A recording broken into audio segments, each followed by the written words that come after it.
komputerze. Dzień dobry kochani. Dzisiaj znowu miła niespodzianka. Jak to mówiłem ostatnio w wywiadzie z panią Dorotą Gudanic, surprise, niespodzianeczka. Miła, dawno niewidziany pan Andrzej Kmita. Dla tych z was, którzy po raz pierwszy są na tym moim kanale Barwy Zdrowia Janusz Dąbrowski, po prostu powiem, że pan Andrzej Kmita, Andrzej dla mnie, bo się znamy, przyjaźnimy się, niezwykle cenię Andrzeja za duszę, za to, kim jest, jak pracuje, a jest rolnikiem, nie wiem, czy można nazwać ciebie, Andrzeju, rolnikiem ekologicznym, prawdziwie ekologicznym, nie z pustej nazwy, bo w tej chwili produktów tak zwanych eko, bio na półkach sklepowych jest od metra i ciut. Różnie to są, różni są producenci. Mówię często z nazwy. Andrzej jest eko, prawdziwie z duszy, z ducha. Jest pod tym względem niezwykle etyczny, uczciwy i ma ogromną wiedzę, jeżeli chodzi o uprawy. I dlaczego akurat dzisiaj, a w ogóle witam cię serdecznie, Andrzeju, przepraszam, że wszystkich Witam Cię, witam Janusza, i publicznie. witam wszystkich słuchaczy.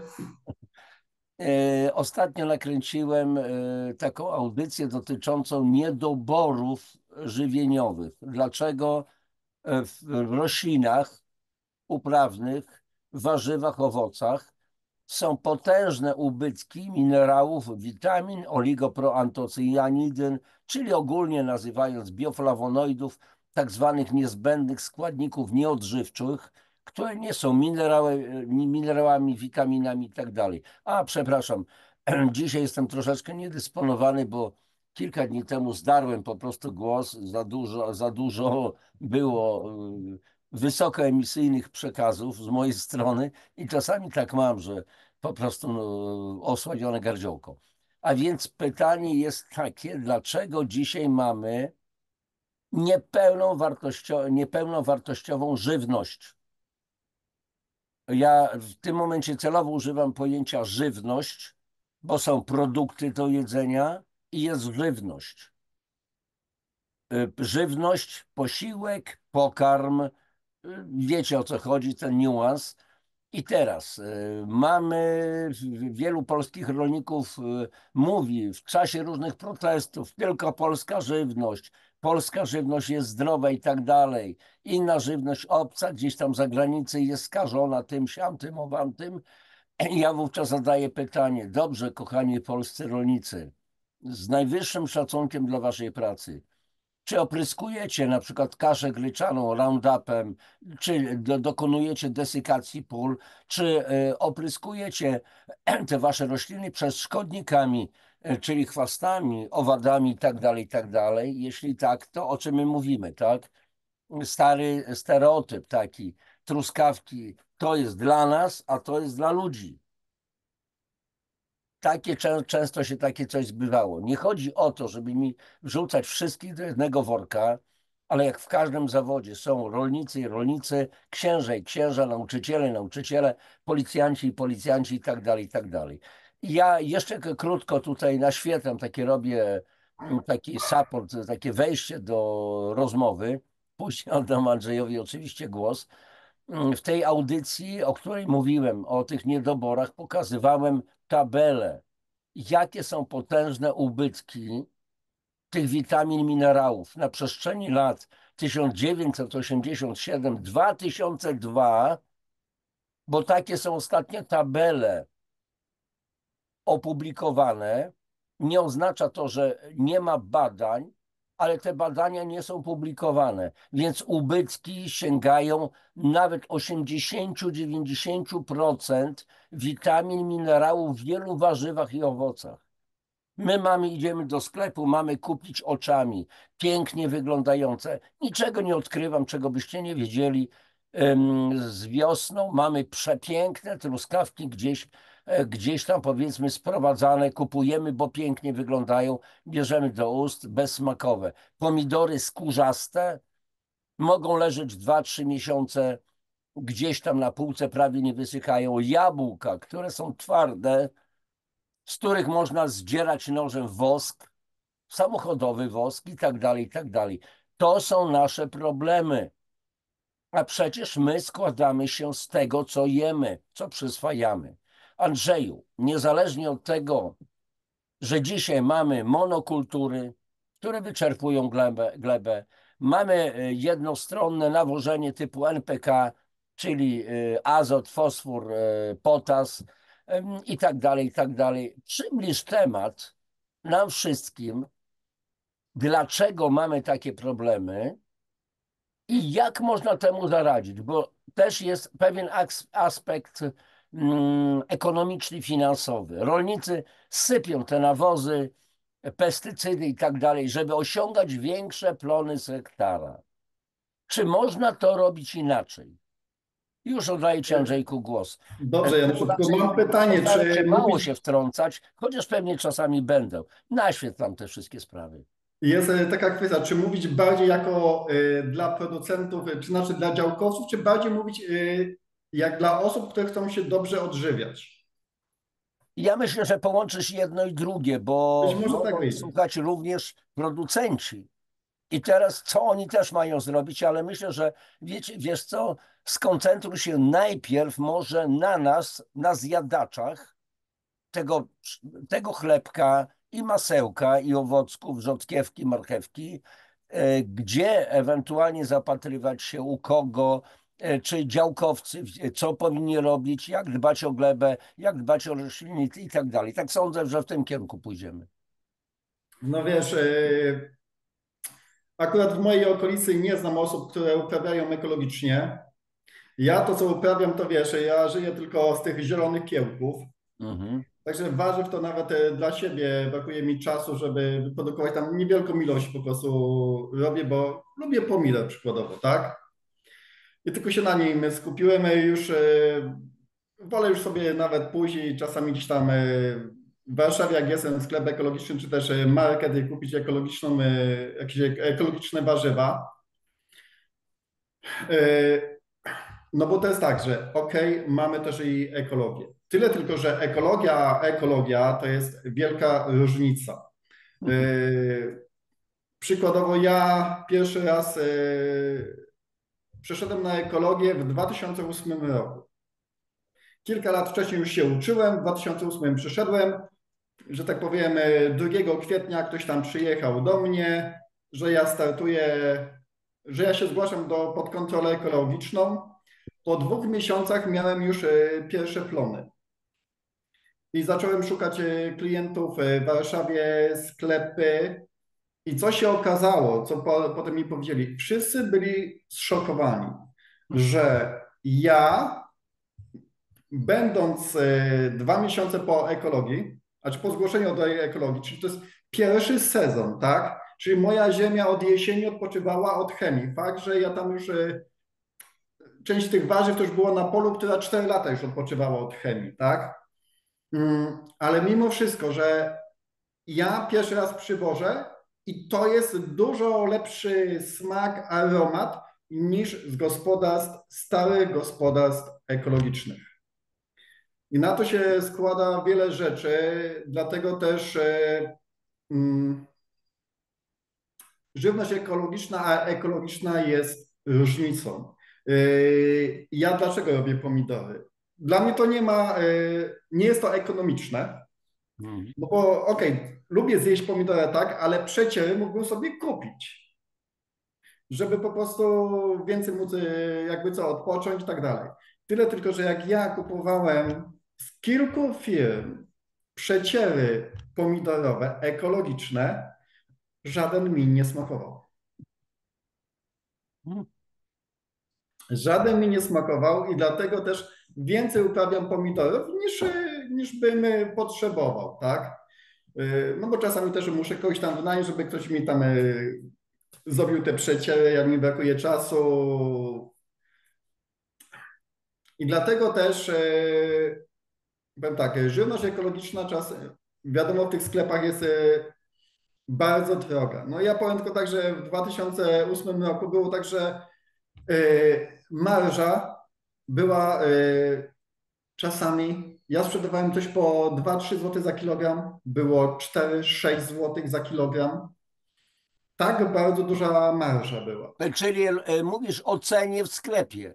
Ty Tak, sprzedawałeś po 2-3 złote, sklep sprzedawał po 6 czy więcej złotych, tak? tak, no przykładowo najlepiej pamiętam, wtedy sprzedawałem dynię Hokkaido. Mhm. 3 zł za kilogram, w sklepie były wystawione 9-10 zł za kilogram. Pomidorki koktajlowe sprzedawałem im hurtowo wtedy po 8 zł, na sklepie były 15-16. Tak. I ja sobie zdaję, że dla wielu osób może to być bardzo drogo. Dlatego też, żeby się dobrze odżywiać, czyli to jest to, co ja właśnie robię, chociaż na sobie muszę mniej stosować, czyli te moje zielone kiełki, tak? Czyli z angielskiego to się nazywa microgreens. Mhm. Dlaczego? To jest tak. Używam podłoża ekologicznego, certyfikowanego. Jeszcze go dokarmiam, co ci po prostu wysłałem, żebyś doświadczał u siebie mielone skały z kwasami humusowymi. To jeszcze akurat w tej formie jeszcze to nie jest dopuszczone, ale po prostu dostałem na próby. A skały mają wszystkie mikroelementy. Także ja to jeszcze dostarczam. Tutaj mamy kwasy humusowe. Kwasy humusowe, Januszu, czasami będę pływał po prostu. Dobrze, dobrze. mm, Kwasy humusowe są bardzo ważne, bo teraz mamy też na rynku taki produkt jak kwasy humusowe z glinką kaolinitową. To Mhm. jest Delvitare. I z tego, co po prostu panie tam mówiły, to połączenie tak powoduje, że organizm bardzo mocno wyrzuca z siebie nawet glifosat. I to pani doktor, jak podawała, chłopczyk miał 6 lat, mama przyszła, bo wielki problem, bo on już nie śpi, bo on nic nie mówi, a ma 6 lat, tak? Tak. Przepisali mu Delvitare, po miesiącu dziecko już zaczyna mówić, zaczyna dobrze spać, ale pani doktor była mądra i kazała zbadać poziom glifosatu. Akurat nie pamiętam dokładnie tych danych, ale na początek miał za dużo. I tak. Po miesiącu mama, czy dawać jeszcze? Ta kobieta, tak, jeszcze co najmniej 2 miesiące, no i pewnie jeszcze dłużej. Po 3 miesiącach pani doktor znowu kazała zbadać kwasy humusowe, znaczy poziom glifosatu. I okazało się, że w moczu po 3 miesiącach poziom glifosatu był nawet chyba 3 razy większy niż przed wzięciem no, Delvitare. Czyli tamte kwasy humusowe i tak dalej, to pomogło organizmowi wyrzucać. Tak, I wyrzucać do moczu po prostu. tak, i Te to jest tak, organy. kwasy humusowe to też jest podstawa próchnicy w glebie. I kiedyś chyba ci wysłałem, prawdopodobnie ci wysłałem dane, że to się zdziwiłem, że Ministerstwo Rolnictwa w Chinach podało, że kwasy humusowe neutralizują, ograniczają zawartość o kurde, że grafenu w uprawie pszenicy. Niesamowite. Tylko ja sobie zadaję pytanie, skąd u nich grafen zwykłej ziemi? Tak, Tego już nie podano, tak? tak. Ale o tym po prostu mówię, dlatego żeby zobaczyć, jakie jest działanie kwasów humusowych. Dlatego też, mimo że ja mam ziemię ekologiczną, to jeszcze dodaję skały mielone plus kwasy humusowe, bo nawet kwasy humusowe są sprzedawane jako suplement diety. Mało tego, można spotkać czarną wodę, kwasy humusowe do picia, też w marketach. Także tutaj teraz połączmy tak. Kiełki. Kiełki mamy, to jest stężenie składników razy 10 razy 20. To są młode roślinki, czyli one mają bardzo dużo różnych hormonów wzrostu.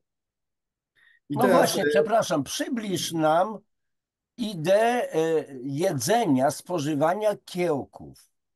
bo to jest modne, jedzenie kiełków, ale pytanie Zielone dlaczego? kiełki. Ja Zielone no, kiełki. domyślam się o co chodzi, troszeczkę wiem, ale przybliż. Dlaczego są tak wartościowe?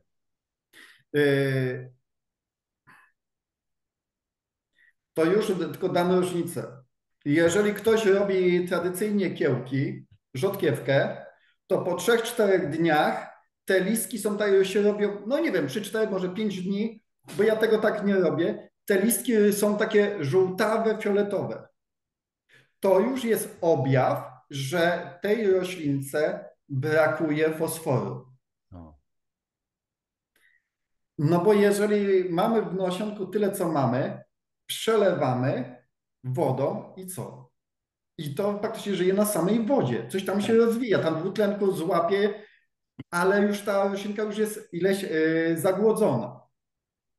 Dlatego też jak ja uprawiam te same nasiona, sypę do pojemniczka z kompostem, czyli z tą ziemią ekologiczną i dodaję jeszcze kwas i tak dalej, to rośnie to bujne i jest dokarmione we wszystkie składniki. To tak jakbyśmy, porównam, zrobić zupę, ale nie posolić, tak? tak. I co z tego, że będą dobre składniki, jeżeli zabraknie soli? Jednego małego elemenciku, odrobinki.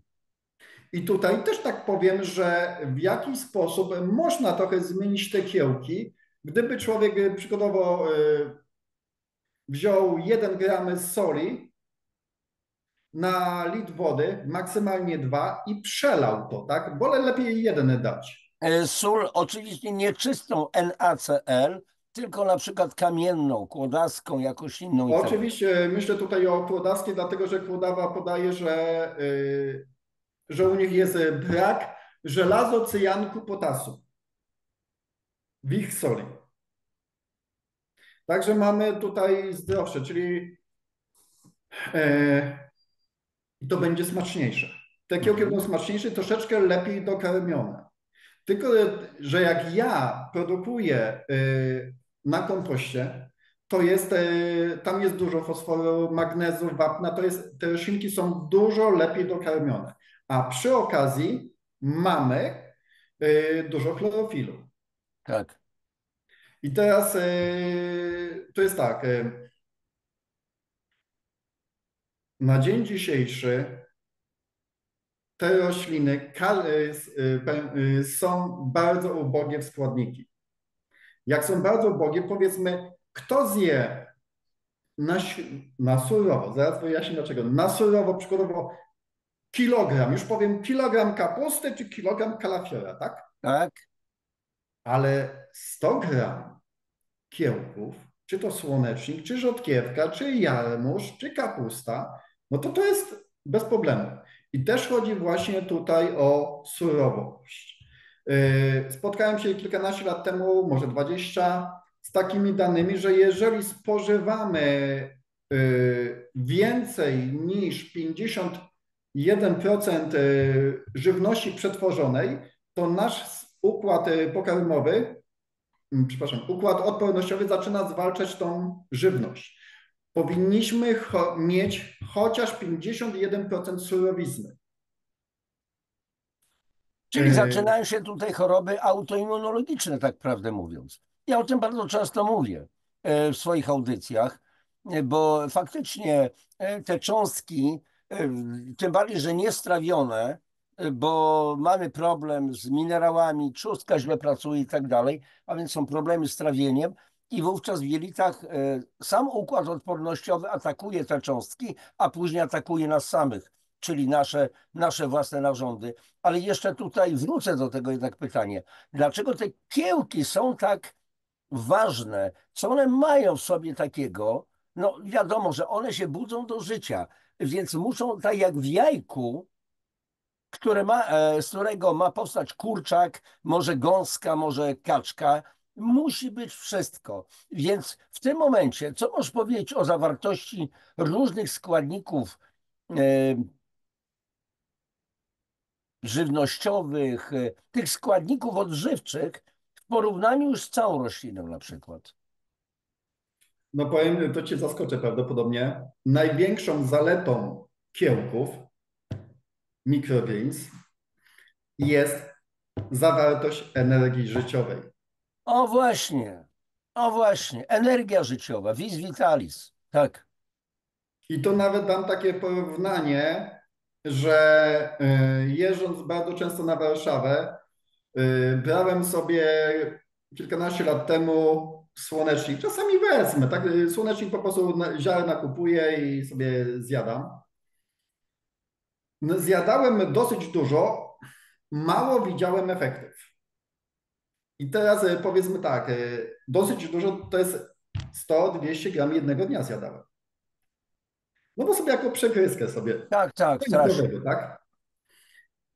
Ale gdyby tą ilość nasion, ziarna słonecznika, tylko wiadomo, że trzeba ten nieułuskany zasiać, byśmy zasiali w kompoście ekologicznym, jeżeli ktoś tam skały wulkaniczne można dostać, przykładowo bazalt jest do dostania, ewentualnie można też poddać to właśnie jeszcze z solą kłodawską, tak? Tak, w sklepach po prostu ogrodniczych można mieloną mączkę bazaltową kupić. I, I powiem tak, gdybyśmy to zjedli, ten słonecznik, bo to jest moje takie doświadczenie najmocniejsze. Ilość tej zielonki, która wyrośnie, zjadamy, jest tak bardzo, dużo bardziej wartościowa, że, że to już po kilku dniach to się czuje. To już po prostu organizm jest bardzo pobudzony. Tutaj ja tak zażartuję, ale to też nie jest taki żart, że zielone kiełki słonecznika są jednym bodajże z najlepszych afrodyzjaków. O proszę. Ale to jest proste, tak? Mhm. No bo zobacz, co mamy. W ziarnie słonecznika, w 100 gramach ziarna jest około 400 mg magnezu, czyli ta minimalna dawka magnezu już jest. Słonecznik zawiera dosyć dużo żelaza, poprawia krew, Tak, ale wiem. słonecznik to też jest bardzo duża dawka witaminy E. Witamina E też jest w owsie. I teraz tak, mówimy końskie zdrowie, tak? Tak, A co rolnicy dawali tak. Co konie koniom? jedzą? Owiec. Przede wszystkim. I teraz trafiłem niedawno na coś takiego, już było troszeczkę za późno, jak dla mnie, że Chińczycy zalecają wyciągi z zielonego owsa. Mhm. Czyli jak jeszcze całe to, jeszcze to mleczko, żeby alkohol wyciągnął. Masz Leczenie, na myśli ziarno, które jeszcze nie tak, stwardniało, jest mięciutkie po prostu. tak, że to jest jedno z najlepszych rzeczy. I tutaj też się odniosę właśnie do tego, że wszystko, każde zboże inaczej na nas jeszcze oddziałuje, tak? No właśnie, ale możemy sobie robić też właśnie, mieć zielone ziarno, no dobra, dla wielu jest problem, ale możemy mieć trawy, tak? Tak, Zbóż. tak. I jeżeli dużo będziemy pić owsa, owiec to jest zioło na relaksację. Czyli są po prostu kąpiele z gotowanej słomy owsianej, Tak, tak? tak, tak. Ale ta sama informacja, te same składniki są już w zielonym owsie, czyli taki ma tak powiedzmy 15-20 centymetrów, ścinamy, wyciskamy, będziemy dużo więcej spać. To może być bardzo ważne, bo bardzo dużo osób ma mnóstwo stresów, tak? Oczywiście dzisiaj, Jęczmień dla mnie, jeżeli wszystkie informacje są prawdziwe o jęczmieniu, to jęczmień dodaje dużo więcej takiej siły. Podobno jęczmień jest jedynym gatunkiem zbóż, które być może starorykisze też, tak? Ale z tych przemysłowych, tak? Które nie dają się zmienić genetycznie. coś takiego, o tym nie wiedziałem. Mówi, ja to gdzieś to czytałem, mówili, że dużo roślin w Japonii się zmutowało genetycznie po tych, wiesz, atomach, tak? Tak, Ale jęczmień nie. I tutaj także, tutaj mamy kolejna sprawa.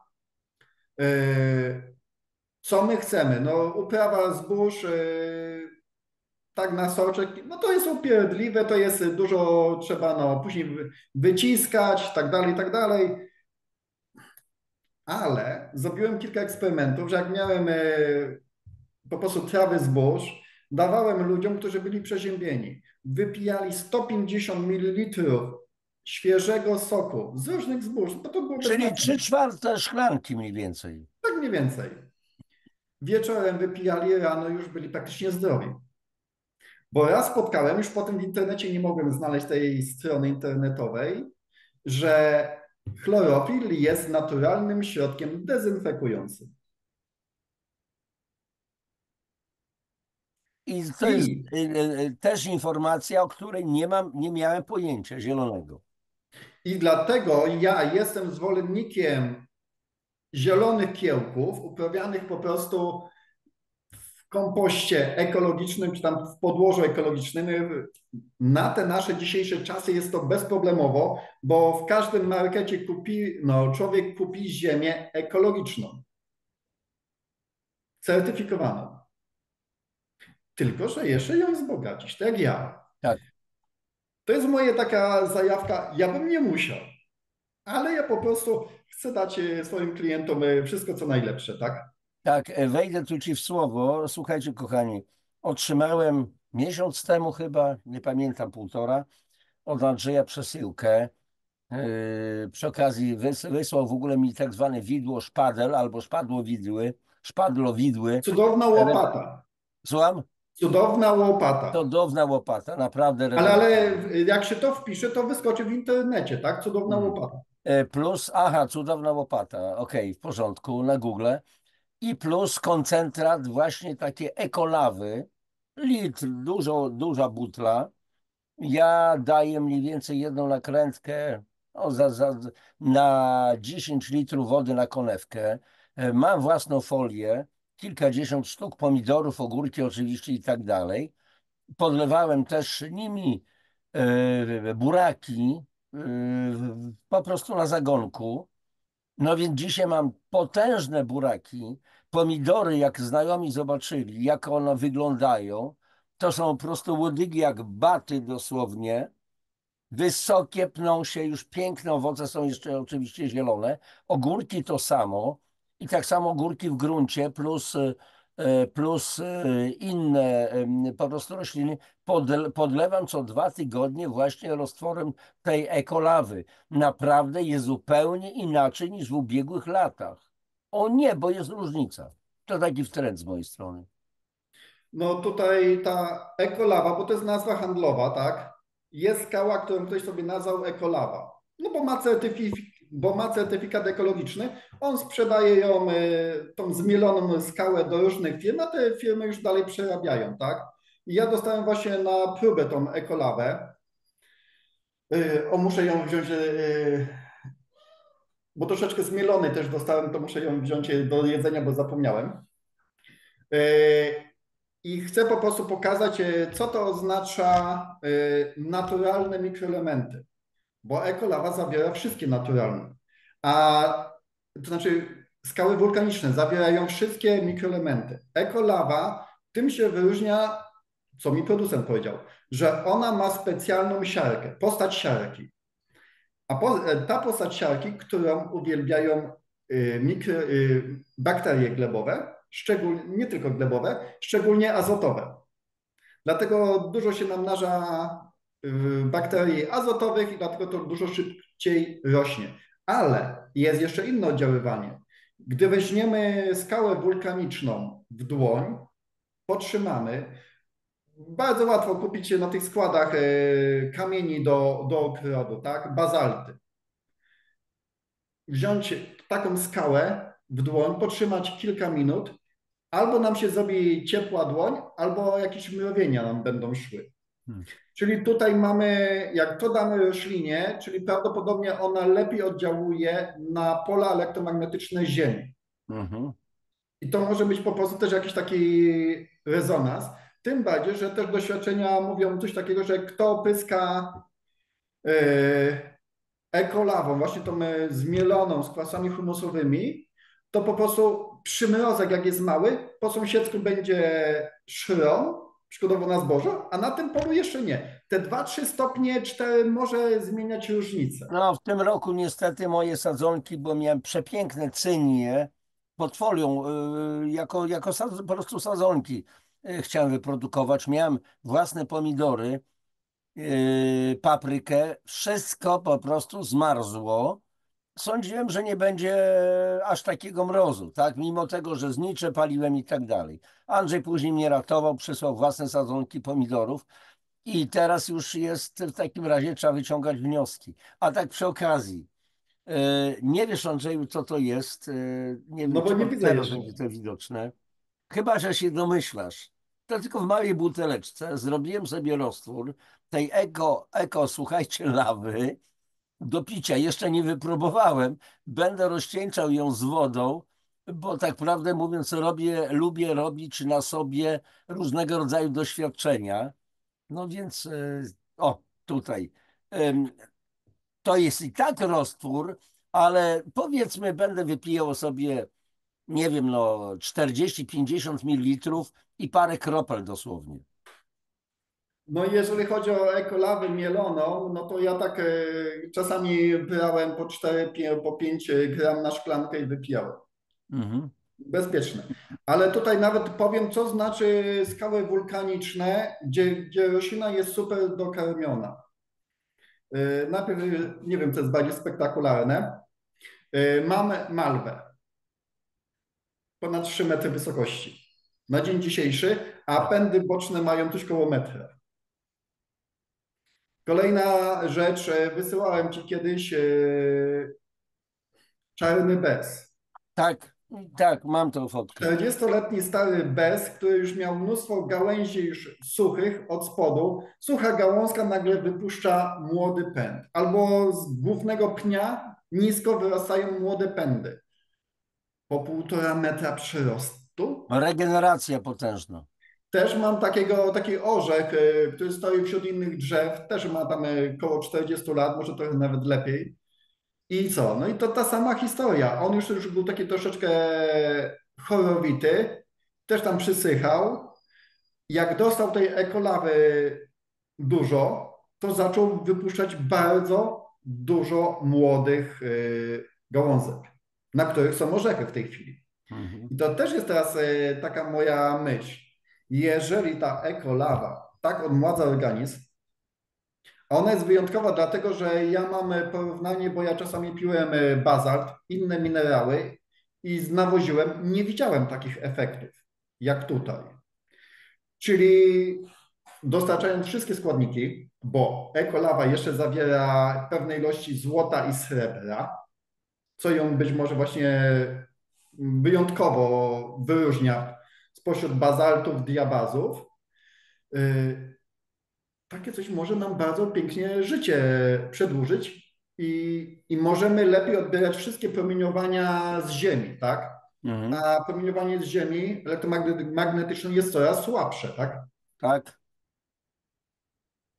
Ostatnie 500 lat pole magnetyczne Ziemi osłabło bardzo silnie, a na to nałożyło się promieniowanie sztucznie generowanych pól elektromagnetycznych. No zresztą ja się tym zajmuję, piszę o tym w swoich książkach. Jest to bardzo niebezpieczny objaw. Także no tutaj możemy się pięknie, ładnie wzmocnić. No wiesz, nasi przodkowie stawiali różne takie anteny do promieniowania kosmicznego. Najładniej to pokazuje, jak się wpisze, przepraszam za mój angielski, uczyłem się tylko pół roku. Power, Tower, Irish. Aha. Czyli wieże mocy? Tak można powiedzieć, bo to było bardzo mocne oddziaływanie, że to nawet radiotechnik z wojska amerykańskiego, będąc tam, wyłapał na swoich urządzeniach jakieś impulsy, coś tu promieniuje, coś tu jakieś fale idą. Skąd? Tu nie ma nic. No i właśnie zobaczył te wieże mocy, i że w tamtych okolicach po prostu było, no, bo on był jeszcze kurczę, chyba biologiem, coś tego typu. I Mhm. on zauważył, że te rośliny lepiej rosną, ta trawa jest bardziej zielona i tak dalej. A że on jeszcze był fascynatem astrologii, jak sobie chodził po tej Irlandii i zaznaczał i później na mapie patrzy, o kurdeż, przecież to jest układ gwiazd na niebie z 21 grudnia. Jakiejś części nieba. Mało jeszcze wiemy. Ale troszeczkę odeszliśmy od Od tematu. tematu. Przede wszystkim moim zdaniem to jest właśnie najważniejsze, bo my się stajemy coraz bardziej subtelni, tak? Coraz bardziej wrażliwi. I teraz strawić starą kapustę, a takie kiełki, no to jest przyswajalność takich składników jest dużo, dużo większa. Dlatego no, trzeba dobrze by było to samemu tak produkować. Kolejną sprawą jest tak, różnie tu ludzie będą w naszych czasach podchodzić, no bo jakie są bardzo złe węglowodany, tak? Okej. I pytanie, dlaczego są dzisiaj te dzisiejsze złe? No i tu jest, teraz tak. Te węglowodany mogą być bardzo złe z kilku powodów. Dlatego, że przede wszystkim rolnictwo szczególnie chemiczne, opiera się na azocie. Tak, Czyli mamy od razu znacznie mniej magnezu, potasu, wapna w roślinach. Czyli coś, co nas odkwasza, tak? tak. Poza tym, ale jest taka podstawa, o której, że tak powiem, ci, którzy próbują keto, nie chcą wspominać, bo ja im wspominałem, bezpośrednio do nich pisałem, przemilczają. Przemilczają, bo atakują cukr.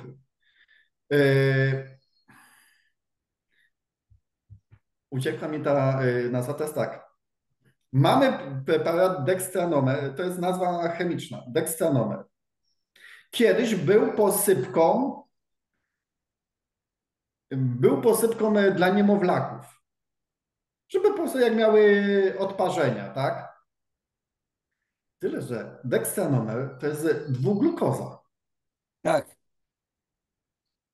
czyli cukier, który ogranicza, który też likwiduje stany zapalne na skórze. No, daje to do myślenia. Kolejna rzecz, weźmy teraz tak, mamy chininę, tak. mamy chitozan, to jest wszystko I to podobne, są. Tak, ale to są wielocukry. tak, tak. To są policukry, tak. Czyli wielocukry likwidują bakterie czy wirusy, tak? I teraz mamy taki nawet na trudne czasy, no może nam się przydać rolniczy oprysk, chlorowodorek hitozanu, Mhm. phytohikol. Czyli i on jest zarejestrowany oficjalnie w Unii Europejskiej jako środek grzybobójczy, bakteriobójczy i wirusobójczy. Znaczy on wirusa nie zabija, tylko on wiąże się z białkiem spike przykładowo. Mhm. Ale hitozan Białkiem spike, kochani, czyli, bo to może musi wybrzmieć, czyli chodzi o białko kolca. o tym 3 kwietnia 2020 roku na swojej stronie internetowej zamieścił artykuł Uniwersytet Jagielloński, że polimery hitozanu wiążą wszystkie wirusy typu SARS i typu MERS. Wiążą, nie zabijają. No, powiedzmy, to jak lep na muchy, tak? Tak, Dlatego wirus nie jest w stanie się uodpornić na hitozan. Ale hitozan, on w odpowiedniej dawce powoduje, że mamy czasami nawet system korzeniowy roślin razy 2, razy 3. Hitozan jest naturalnym helatorem. I teraz spójrzmy na naturę, co się dzieje, dlaczego ta żywność jest inna. Ileś osób by narzekało, którzy mają ogródki, że mają turkucia podjadka. Tak. Na turkucia podjadka stosuje się grzyb pasożytniczy. Goldmet, coś takiego jest nazwa handlowa. I ten grzyb pasożytniczy występuje wtedy razem, gdy jest gryka. Czyli jeżeli damy, jeżeli uprawiamy od czasu do czasu grykę na polu, to mamy tego grzyba, który nam załatwia problem I turkot turkutu się powiatu. wyprowadza. Ale teraz mamy kolejną sprawę. Pszczoły i inne owady żyją dosyć krótko. I ich pancerze, czyli chityna, zostaje w glebie. I ten grzyb ją rozkłada, czyli mamy naturalny chitozan. I dzięki temu rośliny lepiej rosną. A to, że to jest też naturalny helator, no to udostępnia składniki. A że to jest, może nie tyle co udostępnia, to, bo to może być symbioza, czyli skoro to jest wielocukier, to tak, mm, bo to jest tak, z jednej strony chitoza, Phytohickory jest zabójczy dla wielu gatunków, bakterii, wirusów, to jednak mleczan chitozanu, jeżeli jest bardzo czyściutki, jest pożywką dla bakterii glebowych, Mhm. tych pozytywnych. Tych dobrych, tak. No wiadomo, bakterie wtedy rozkładają różne składniki. I teraz jest tak, albo bakterie rozkładają, albo kwasy trawienne od roślin, tak? Bo przykładowo w ekologii mamy podane, że jeżeli uprawia się grykę na polu jako poplon, to po niej zostaje w glebie nawet 200 kg potasu. 200 kg, nie tlenku potasu, potasu. Tak. 200 kg to jest ponad 300 kg soli potasowej na hektar. Czyli już mamy naturalną podaż, już jest to coś innego. Dobrze, a tutaj tak uciekłem trochę w te szkiełki, ale tak nie każdy dostanie właśnie ekolawę, ale mamy już oficjalne, można wziąć sobie bazalt jako nawóz, ale niektórzy mogą wziąć bazalt zarejestrowany do spożywania. Są przykładowo minerały szindele. Tak. No ale Andrzeju, co ty namawiasz nas, żebyśmy kamienie jedli? No wiesz, a glina, co to jest? Słucham? A glina, co to jest? Glina. Słuchajcie, sprzed wielu lat znałem ludzi, którzy jedli glinkę. Zieloną, białą glinkę, naprawdę. Zwierzęta potrafią szukać słonie złóż glinki i jedzą tą glinkę. Dlaczego? Bo co to jest glinka? To są przetworzone przez przyrodę, przez naturę rośliny między innymi. Być może przefermentowane, ja nie umiem powiedzieć, ale tam jest masa po prostu prozdrowotnych składników w tym. Dokładnie, tak samo wiesz i w skałach. Słuchaj, bo to jest prosta rzecz. Jeżeli bierzesz w dłoń skałę wulkaniczną i ona się rozgrzewa, tak? To znaczy, że tam się poprawia krążenie, tak? Tak, wpływa na krążenie, tak. Mhm. No to jeżeli weźmiemy teraz zmieloną do mikronów skałę i ona tam przechodzi przez nasz układ pokarmowy, to się poprawia wszędzie krążenie. I teraz jest też ten myk, żeby pić tą skałę z gorącą wodą. Zalać wrzątkiem, jak tylko przystygnie, że po łyczku, żeby się nie popalić, to staje się jeszcze lepiej przyswajalne. Mhm. I to też Mówiliśmy o są... tym niedawno, że właśnie zresztą medycyna chińska mówi o piciu gorącej wody. Dokładnie, dokładnie. Bo być może też o to chodzi, że wtedy poprawia się krążenie i organizm chce wyłapać tą wodę i rozprowadzić to ciepło po organizmie, żeby nie popalić się, tak? Mhm. Także no jak to niektórzy powiedzieli, no pij zimną wodę, to schudniesz, tak? No ale zimna woda psuje trawienie. Znaczy, ale jest to szok dla organizmu. Organizm, który ma temperaturę swoją własną, te 36, 63 setne i tak dalej, to jest szok dla żołądka, wszystko się kurczy. To tylko wystarczy sobie wyobrazić. Wchodzimy pod prysznic i leje się zimna, lodowata woda. Co robimy? Aż się kurczymy, tak? Nasze narządy wewnątrz też się kurczą. O, przepraszam, widzę, że ja tak będę chaotycznie mówił, bo mówiłem o zbożach, a teraz bardzo ważna rzecz. Jak zjadać zboża? Oczywiście zawsze polecamy stare zboża naturalne, ekologiczne. Czyli, Łaskórka, samopsza, czy też orkisze świętej Hildegardy. tak, Tutaj akurat z orkiszem świętej Hildegardy mam świetne doświadczenie, że biorę ziarno, moczę go na 36 godzin. Wiadomo, trzeba go wypłukać wcześniej, tak? tak. Moczę go i potem w tej samej wodzie go gotuję.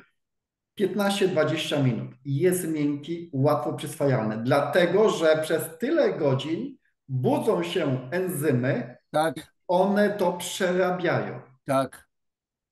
To jest jedna sprawa. Ktoś powie, no dobrze, będzie wyrzut no, insuliny, tak? Dobrze, nie, glukozy się pokaże, insulina zaczyna działać. No dobrze. Ale nasi przodkowie zjadali wtedy taki koncentrat jak kozieradka. Kozieradka, tak. Kozieradka Andrzej w ogóle jest, jest fanem kozieradki. Ja w końcu muszę też kupić w końcu preparaty kozieradki i nasiona kozieradki, żeby po prostu zwyczajnie sobie posiać. kozieradka działa chroni nas przed insulinoopornością. To jest lekko gorzkie zioło. Czy to jest Jest zioło? słodkie, to niedobre. Ale czy to jest po prostu zioło, skoro można go dużo zjeść, tak? Bo dawniej rolnicy dawali kozieradkę zwierzętom, żeby szybciej rosły, żeby nabierały masy ciała, mięśnie więcej.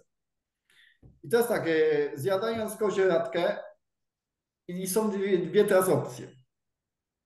Albo kozieradka zawiera, ale to może zawierać, związki, które zabijają Helicobacter pylori, Mhm. ewentualnie, że to jest gorzkie, to więcej wątroba wyrzuca i woreczek kwasów i one są likwidowane, tak? Tutaj kozieradka jest, też zawiera saponiny sterydowe, Mhm. czyli niektórzy mają astmę, bardzo łatwo się pozbyć astmy, tak? Mówię, w przypadku mojego taty to było po prostu 30 kilka godzin i astma zniknęła. To była praktycznie to była prawie sama kozieradka na alkoholu. Czyli Niesamowite. szklanka kozieradki mielonej. Masz na Tak, myśli roślinę samą, listki, tak? nie, Nasiona? ziarno, tak. Ziarno. Zalałem gorącym alkoholem, nie wrzącym, pół litra. I Mhm. dodałem tam troszkę innych ziół, ale tutaj praktycznie 80% to była sama kozieradka. W 36 godzin cofnęła u taty, no, astmę. W Niesamowite. niedzielę rano prowadziliśmy tatę do łazienki, bo nie miał siły dojść, bo była zadyszka wielka. W niedzielę rano dostał 15 ml. Zresztą mogą sobie widzowie poszukać tonik przeciwdepresyjny, psychotoniczny doktora Różańskiego. Aha. Tego pana Henryka Różańskiego. Tak, tak, tak. Tylko, że ja wtedy przez pomyłkę szybko dałem proporcjonalnie nie wiem, 4-5 razy więcej kozieradki niż innych ziół, które on zaleca.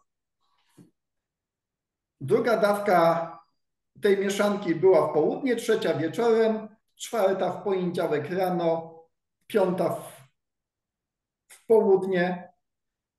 Ja pracowałem na ogrodzie, tata przyszedł na ogród. Po niecałych 2 dniach picia i z moich doświadczeń wynika coś takiego, że jeżeli się zrobi wyciąg alkoholowy z kozieradki, to jeżeli się wypije te 30-40 ml w ciągu dnia, 90% osób czuje, że napiło się czegoś dobrego, że ma więcej siły, że te saponiny sterydowe już działają, że te sterydy naturalne działają. Tak. Pewna zielarka mi po prostu powiedziała, wow, kurde, że jeszcze nigdy nie spotkałam takiej mieszanki, żeby tego samego dnia ona już działała, tak? Dobra, Andrzeju, ale powiedz mi w takim razie jeszcze raz, żeby to wybrzmiało, żeby ci, którzy zechcą, żeby mogli to zastosować. Jak przygotowywałeś taką nalewkę? Ile tej kozieradki, ile alkoholu, jak długo to musiało stać, w jakich warunkach i tak dalej? Wiesz, no ja jestem generalnie mało cierpliwy, bo Podobnie jak ja. po zalaniu kozieradki alkoholem powinno to stać tydzień czasu, tak? W ciemnym miejscu? Po co mamy stać na widoku, tak? Niech będzie ciemne miejsce. Do niej dodałem wyciąg z ginko, do Ginka tego dodałem Umilowa. Tak, wyciąg z areniki, a to już kupowałem, tak? tak. Bo taki był przepis, kupiłem za pierwszym razem i nic już nie chcę robić, niech tak będzie. Do tego dodawałem Cardiol C. Mówię, ale w tym przepisie no, tonik psychotoniczny, przeciwdepresyjny, tam jest wszystko opisane jak jest. Ale i tak dokończę. Cardiol C, pyłek kwiatowy i miód.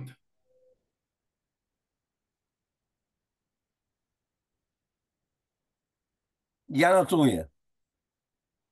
Cardiol C zawiera wyciąg z kwiatu konwalii. Strofantydynę. Tak. Czyli po prostu ta mieszanka jest taka idealna, to znaczy, że u mojego taty niskociśnieniowca podniosła ciśnienie, ale u mojej mamy obniżyła ciśnienie. Regulacja. Tak, dokładnie. Dokładnie. I dlatego też, widzisz, tutaj jest kozieradka, dlatego też jak zjadamy po prostu różne, czy to pieczywo, czy to kaszę, jeżeli dodamy kozieradki, to działa od razu, bo jak ja robiłem eksperyment z owsianką, zagotowałem, zrobiłem sobie owsiankę, suszone tam owoce, trochę miodu, zjadłem, serce wali. Na drugi dzień tak samo zrobiłem, ale dałem łyżkę kozieradki. Mhm. Było trochę przyspieszone bicie serca, czyli cukrów się ileś pojawiło, ale było dużo spokojniej.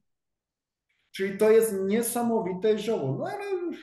No ale o tej keto nie chcę mówić. No.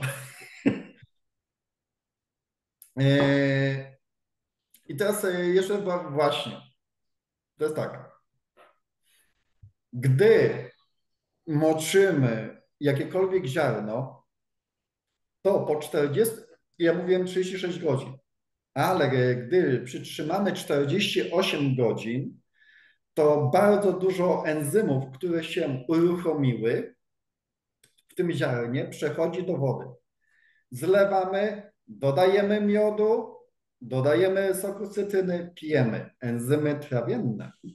Tak. Enzymy trawienne. Kolejna sprawa, wiesz doskonale, probiotyki. Tak. Ale jeżeli zjadamy po prostu pieczywa, no to weźmy sobie troszeczkę żurku, tak? Jedzmy. Dostarczajmy bakterie do żołądka, do jelit takie, jakie są w naturze, tak? Tak, Dlatego też jak ktoś ma czas, mnie się to nie chciało, jak ktoś sobie uprawia pomidorki, może rzucić pajdę chleba żytniego, polać żurkiem, ewentualnie serwatką. I już rośliny będą dostawały cukry, bo też roślina to też taka cwana bestia. Ona wytwarza, ona dokarmia sobie różne bakterie, takie jakie chce, produkuje różne cukry. No i też tak mówią źle o cukrach, a teraz zobaczmy jak działa natura, tak? Jak są upały od dawna, to przecież w upały ludzie nie pili wody solonej, tak, żeby się wchłaniała, tak? Tylko kompoty. Bo jeżeli są wielkie upały, to rośliny wytwarzają taki cukier jak trechaloza. Trechalozę ma roślinka róża pustyni. Ona co pół roku musi być zasuszona na pół roku. Pół roku, rozumiesz, bez wody, zasuszona. tak. Dostaje, dostaje wody, Nagle wybuch, po tak. prostu rozwój. A trechaloza też jest stosowana w cukiernictwie po to, żeby lepiej wilgoć trzymała się w ciastach. Czyli gdy będziemy mieli ileś trechalozy w sobie, to wtedy bardzo fajnie jest to, że łatwiej zniesiemy braki wody czy też upały. Mhm. Ale trechaloza też może jakieś bardzo dobre bakterie brać. I teraz tak myślę jeszcze o czym powiedzieć. No bo większość osób mm, też spotkałem rolnika, który stosuje właśnie, doszedł do podobnych wniosków co ja, że fajną rzeczą, jeżeli ktoś ma ogródek, żeby przykładowo żurek stosować na pola albo serwatkę. Też może być. Czyli Czyli jak podlewać daje rośliny serwatką, czy jeszcze po prostu opryskiwać pole. pole. Przed, No, przed po prostu wysianiem zbóż na przykład, przed no i wysianiem wtedy roślin, posadzeniem. mamy coś takiego, widzisz, że jeżeli dostarczamy bakterii kwasu mlekowego na pola, one wytwarzają różne kwasy, tak? Mhm. Sama nazwa to podaje i sami wiemy, jak to jest. I te kwasy trafiają przykładowo na kredę wapienną. Kwas plus zasada, Reakcja. reakcja. Wapno staje się łatwo przyswajalne, ale jednocześnie wytwarza się dwutlenek węgla. Tak, No i potrzebny teraz, dla roślin. weźmy coś takiego, mm, jak komory normobaryczne, tak? Mhm. Bardzo dużo dwutlenku węgla. No i super. I teraz przykładowo, ludzie dawniej pili sodę, sodkę. Sotkę. Tak. To znaczy chodzi mi o to, pili sodę w połączeniu z kwasem buraczanym. Pijemy kwas buraczany, ten zakwas, i wypijamy wtedy sodkę. No i cały dwutlenek węgla i być może wodór zostaje bardzo dużo w nas, tak? Chodzi po prostu o kolejność, żeby najpierw coś kwaśnego, a dopiero sodki się napić. I tutaj, Zneutralizować, reakcja nastąpi i tak dalej. tak, ale tutaj mamy kolejną sprawę, że buraki, tak samo jak i jarmuż, zawiera dużo betainy. Mhm. Ostatnio rozmawialiśmy na temat betaniny i betainy. Tylko, że to jest problem w tym, że przy niektórych artykułach w pierwszej linijce piszą betaina, w innej betanina i traktując to tak, to jakby to samo, tak? Tak, ale to nie to samo. Y, Betaina, czyli trójmetyloglicyna. Mhm. Ułatwia przecież trawienie. Ci, którzy mają niski poziom na przykład kwasu solnego w żołądku, czyli niedokwaszony żołądek, bo trzeba mieć dokwaszony żołądek, a organizm ma być odkwaszony z kolei. A to jest takie ogólne pojęcie na mojej playliście, odkwaszanie. Tam jest mnóstwo audycji na ten temat. I w związku z tym, jeżeli już nie pomaga na przykład picie kropli żołądkowych, soku z cytryny, czy jakichś innych środków, które po wypiciu 20 minut przed jedzeniem powodują, że żołądek jakby niejako zmuszony jest do wydzielania większej ilości kwasu solnego. Ale jeżeli to się nie udaje, to trzeba po prostu przed posiłkiem zjeść, zwyczajnie łyknąć kapsułki z beta-iną. Szczególnie gdyby była betaina HCl. Tak, betaina HCl oczywiście, czyli kwas solny. No ale i teraz, no i tutaj mamy teraz tak, wątroba, tak? No przecież można sobie zjeść ostropes, tak? Ostropes mielony to przypomina orzechy dosłownie, to jest bardzo pyszna rzecz. Ale też, Zawiera no, sylimarynę. dokładnie. Pomaga wątrobę sylimaryna. Tutaj też na wątrobę świetnie działa kocanka piaskowa. Też spotkałem chłopaka, który w kilka tygodni miał kiepskie wyniki no, wątrobowe. Kilka tygodni regularnie pił kocankę. Coś pięknego. Czyli leczenie wątroby, co nawet ty tam polecasz te zioła przygotowane, no to już mamy więcej kwasów trawiennych. Inaczej to już lepiej dużo to Tak. działa, tak? Dobra, Andrzeju, ale tak troszeczkę, bo to jest bardzo ciekawa ta w ogóle opowieść, natomiast chodzi mi taką rzecz. Ty jako rolnik, żeby tak podsumować tą część, bo która to już godzina, chyba 10 minut rozmawiamy, więc to jest troszeczkę przedługie. Zaraz będziemy kończyć. Co byś podpowiedział tradycyjnym rolnikom, bo im zależy na tym, podpowiedzieć tym rolnikom w tym kontekście, żebyśmy my jako konsumenci produktów rolniczych, żebyśmy mieli pożytek.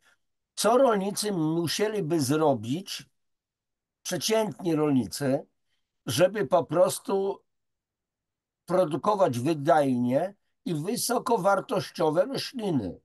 Ile lat na przykład trwałoby przestawienie takiego gospodarstwa z typowej chemii na działania eko? No wiesz, że na 100% takie przestawić, to ileś tam. Ja bym ich nikogo nie namawiam na ekologię, Tak, dlatego że czasami to jest ciężko przeskoczyć, ale żeby poprawić żywność, żeby to naprawdę większość chemii no, zneutralizować od razu, 2 tygodnie, no nie żartuj, jak 2 tygodnie, no niemożliwe. sprzeczasz się ze mną? Nie, ty wiesz, że ja jestem takim mentalnym prowokatorem. Ja Lubię wiem. kij w mrowisko wetknąć. No Wiem, nie, wiem. niemożliwe, to co on tam głupoty gada i tak dalej. Wiesz, o co chodzi. Wiemy, wiesz, trzeba zażartować. Słuchaj, co powiesz o zeolicie? Zeolit super substancja. Co robi? Przede wszystkim helatuje. To jest substancja, która ma niezwykłą, ogromnie wielką powierzchnię To znaczy i wyłapuje toksyny. wyłapuje toksyny, tak. I teraz, przykładowo, producent ekolawy ma mikronizowany, zresztą w ekologii też jest zeolit dopuszczony w ekologii. Tutaj kwestia jakości zeolitu zależy od rozdrobnienia. Im bardziej rozdrobniony, tym lepsze działanie. Tak, I przykładowo, bo wiem, że można powiedzieć, te kwasy humusowe z ekolawą produkuje firma Polifarm Łowicz. Oni mają Polikrzem. Taka jest nazwa handlowa. To jest mikronizowany zeolit. I daj teraz takiego zeolitu 3, 4, 5 kg na hektar, to zobacz, jak wielkie mnóstwo chemii będzie od razu Tak, związanej. tak. Składniki Roundupu na przykład, między innymi glifosat. Dokładnie. O, coś mi się przypomniało. Podobno glifosat między innymi blokuje w organizmie ludzkim glicynę, czyli podstawowy aminokwas. Tak, I teraz tak, czyli widzisz, 3 kg, 2 czy 3 kg 80 kilka złotych. Czyli można dać 6 kilo, słuchaj, za 200 złotych, tak? Na hektar. Mnóstwo toksyn się pozbywasz. Kolejna sprawa, żyzność gleby, czyli możemy zastosować ekolawy jako mielone skały, czy też bazalty, tak dalej. Można od razu to dać. Ja już mówię tak, powiem w ten sposób. Mam pewien dystans do tego, co powiem, ale ileś ludzi bardzo pozytywnie podchodzi. Chodzi mi o bakterie, ojejciu, probiotyki. Jejciu, MM-ki może? EMy, tak. EMy. Można dać EMy. Mamy też różne grzyby, bakterie, inne już takie technologicznie, można sobie mieszankę zrobić, zależy jak to chce. Dlatego ja mam pewien dystans, dlatego że do części EM-ów, tak mi mówił dr Puchalski, stosowane są bakterie z przemysłu mleczarskiego, które zostały zrobione, te bakterie poprawione genetycznie. Mhm. Także ja tutaj może tak, może nie, mam jakiś taki mały dystans. Ale zróbmy tak, czyli zobacz, można bardzo dużo zamienić nawozów no, sztucznych na naturalne. Tak, Zresztą chlorek potasu, co może być na zboża, to jest naturalna kopalina. Są skały fosforowe. Cała rzecz przede wszystkim idzie o azot. I teraz tak, mamy na dzień dzisiejszy na naszym rynku bodajże 5 czy 6 szczepów bakterii azotowych.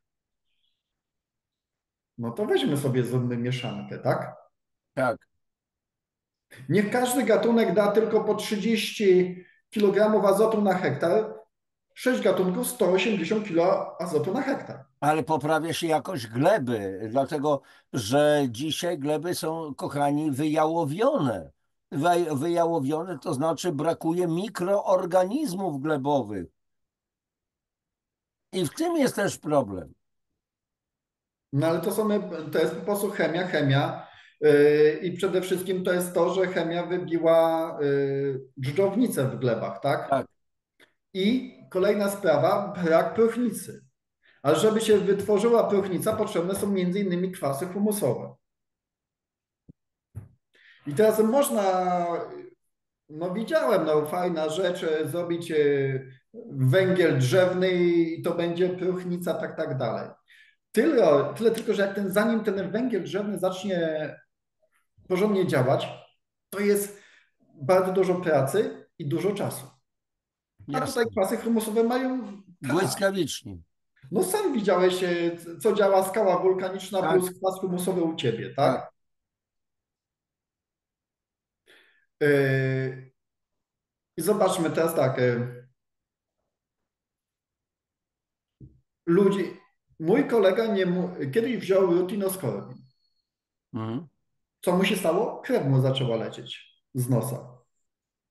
Rozrzedza, tak? Płyny. Czyli jeżeli będziemy dodawać bakterie typu właśnie no serwatkę, czy też żurek, będziemy to dawać, a jeszcze powiem jeszcze inny nawóz, jeszcze lepszy być może, czyli one będą wpływać, że te płyny w roślinach będą rzadsze, będzie lepsze dokarmienie. A jednym z najlepszych nawozów mikrobiologicznych to jest tak, Bierzemy biohumus, czyli główienko po dżdżownicach, Tak. jedną część, druga część to jest woda, a trzecia świeże łajnokrowie. Mhm. Mieszamy to, można dodać tam jak najbardziej skał wulkanicznych, bez problemów, w beczkę i przefermentować, syfon założyć i fermentacja beztlenowa, miesiąc Tak. czasu. Mamy super, super łatwo przyswajalne składniki, plus bardzo dużo porządnych bakterii. Czyli tak naprawdę, i to jest prawda, po prostu można jakoś i plony od razu to wszystko zrobić. Zobacz, jak tutaj wspomniałem o chitozanie, tak? Zobacz, mamy ilość azotu, ale jeżeli będziemy mieli teraz razy 2, razy 3 system korzeniowy, no to jest tak prawdę mówiąc, roślina ma możliwość wzięcia ogromnej ilości tego, tak? Wszystko Czyli jest posłuchaj, czyli wszystko jest możliwe, tylko trzeba chcieć, mieć tak. wiedzę, otworzyć się na tą wiedzę, która często jest po prostu praktykowana była, często nieświadomie, bo ludzie nie umieli sobie wytłumaczyć, a jakie tam powiedzmy zachodzą procesy, czyli nauka nie wiedziała jeszcze, jak to, co tam się dzieje, jakie reakcje. Natomiast dzisiaj my, cywilizowani, chcemy wiedzieć dokładnie, udowodnić, że coś działa. Kiedyś ludzie nie wiedzieli, jak to działa, ale wiedzieli, że działa. Jak na oparzenia na przykład wystarczyło posmarować rękę białkiem kurzym, tak, oparzoną dłoń, bo to było leczone. Stare rzymskie sposoby chociażby i No ale nasze jest słowiańskie. jeszcze inny bardziej, wiesz, ekstremalny, tak? No to wiesz, no to oparzenie, ale jeżeli człowiek jest bardzo przeziębiony, czy też zakażony czymkolwiek, bakterią jakąś czy czymś, ale to już jest ekstremum, tak? To Tak. już to na Syberii brano niemowlaka, lekko go szczypano w nóżkę, żeby zaczął płakać. I łzy? Jego łzy kapały do ust chorej, bardzo chorej osoby. A teraz pytanie dlaczego? Otóż dlatego, że kochani, w jajku kurzym albo we łzach i w naszej ślinie jest pewien enzym, lizozym, który rozpuszcza ściany bakterii, tych Dokładnie. chorobotwórczych. I sprawa załatwiona. Zobaczcie, jak jesteśmy nieprawdopodobnie skonstruowani jako jeden z elementów przyrody, natury. To jest coś nieprawdopodobnego. A dzisiaj nasze głupie rozumki, bo ja to, co tu się mieści, to nazywam głupim rozumkiem, nie idziemy w kierunku intuicji, duchowości, tylko musimy to rozłożyć na składniki, aha, A, B, C, D, 2 plus 2 musi się równać 4 i tak dalej, w matematyce tak. I kompletnie odbiegliśmy od tego, co było setki lat temu, o czym się zapomniało, co dzisiaj się traktuje z pogardą. Znam opowieść akurat mojej partnerki Ani, która słyszała, pracując w szkole, jedna z pań, młoda WF-istka, nikt mi nie będzie zmuszał do tego, że musiała dziecko karmić piersią, bo swoje zniszcza swoje piersi. Są mieszanki, które doskonale dożywiają dziecko. No przepraszam bardzo, ale nazywam takie istoty idiotkami, po prostu więcej nic. A więc zobaczcie, gdzie, nie przepraszam, ale celowo, nie wiem, czy można taką osobę obrazić, bo to nie chodzi o obrazę, tylko o stwierdzenie faktu. A więc zobaczcie, jak daleko odbiegliśmy od natury w ogóle, a jesteśmy przecież jej elementem.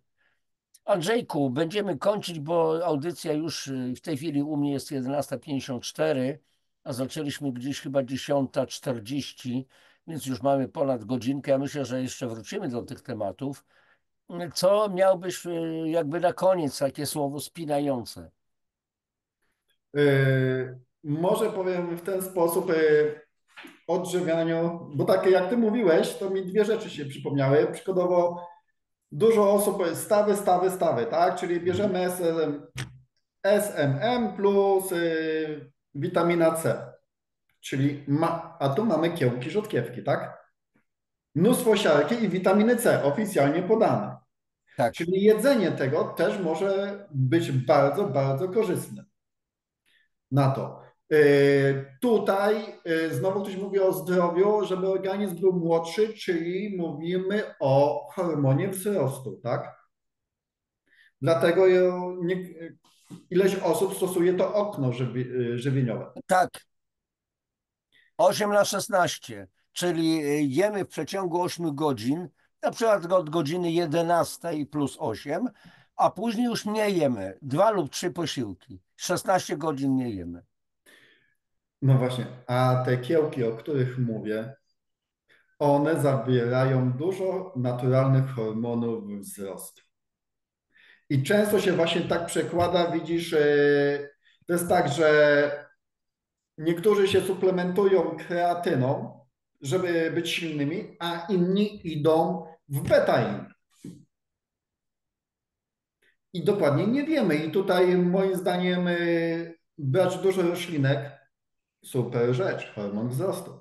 A ty właśnie wspominając o dziecku, to też powiem tak, że osoby, które długo żyją, takim z badaniem się trafiłem, to akurat były to wyjątkowe osoby, które widocznie mało się stresowały w życiu i miały podobną, że tak powiem, podobny skład bakteryjny jak małe dzieci.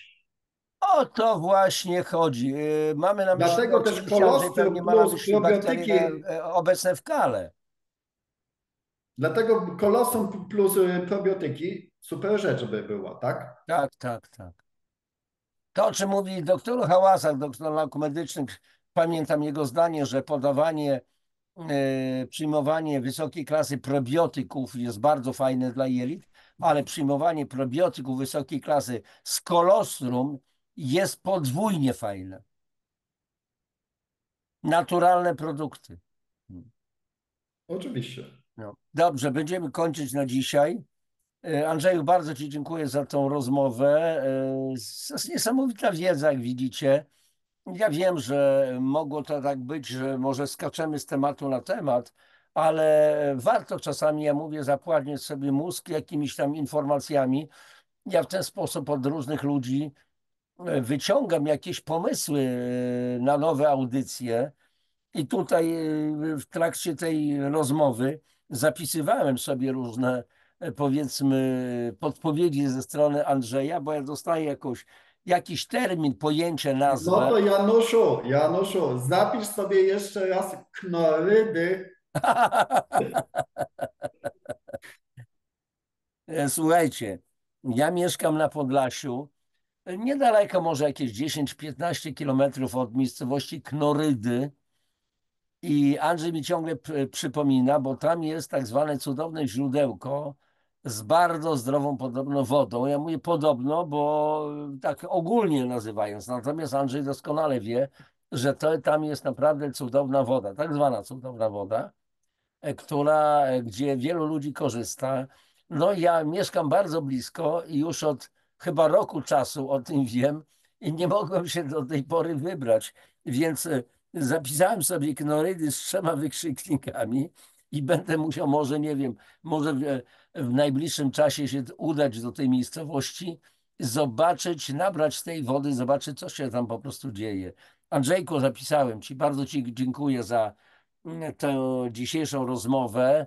Ja Myślę, też że jeszcze dziękuję do różnych bardzo tematów to sobie wszystkim. wrócimy, bo myślę, że warto rozmawiać o tym, kim jesteśmy, co nas odżywia i ożywia, w jaki sposób możemy wrócić do korzeni, bo to jest najważniejsze.